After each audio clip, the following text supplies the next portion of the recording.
We're now going to move on to our final question strategy lesson, which is on matching information to paragraphs.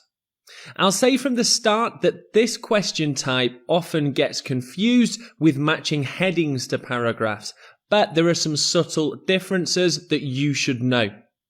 Let's take a look at the basics of this question type.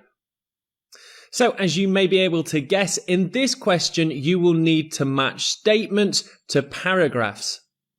The statement will relate only to a very short piece of the paragraph. It could be a sentence or a short key phrase. These statements could be descriptions, facts, explanations, or anything else you can think of. The statements will simply relate to a short part of the paragraph. Regardless of what the statement is, the skill remains very much the same, simply matching the statement to the paragraph. Let's take a look at an example of this question type. So from the instructions, sample passage 7 has 8 paragraphs labelled A to H. You can see that the passage paragraphs will be labelled for you. Underneath the instructions are our 6 question or statements that need to be matched with the short parts of the paragraph. Let's take a look at an easy example of one of these question types that you can complete. I've continued on from the passage that I used in the last lesson. Let's take a quick read through the 2 paragraphs together. On the 13th of May 1996, top researchers in global education met to discuss key characteristics in children who achieve well in schools.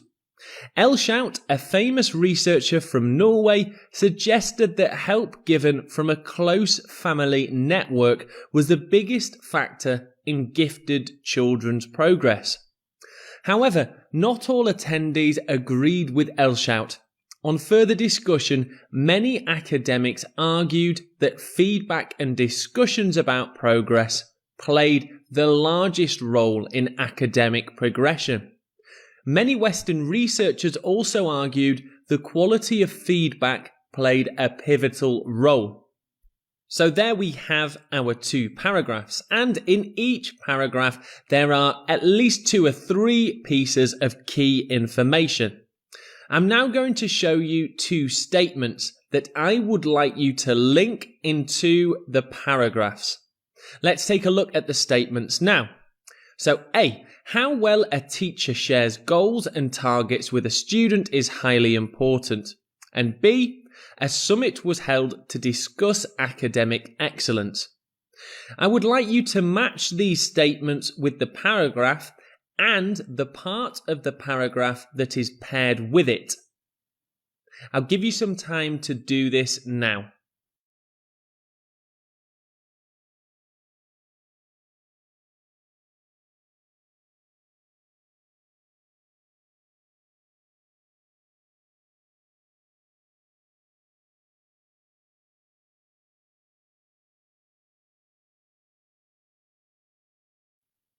Okay, if you need some more time, please pause the video.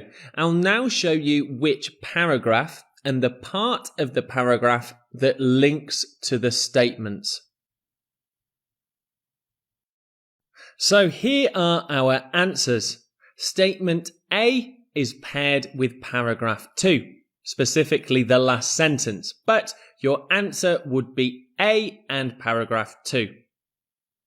B, or statement B, links with paragraph 1, specifically the first sentence of paragraph 1. In your IELTS reading test, you will of course have more statements and a larger passage to use. Let's take a quick run through the strategy for matching information to passage questions. Identify the question type. Read the statements first and underline key phrases. At this point, I think it's a great idea to quickly skim read through the whole passage, but don't spend too much time doing this. Look for synonyms of the key phrases that you underlined in your statement.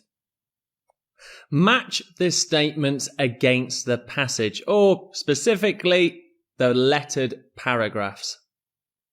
That brings us to the end of our final lesson on question strategies. If you've got any questions, do remember to drop me a message.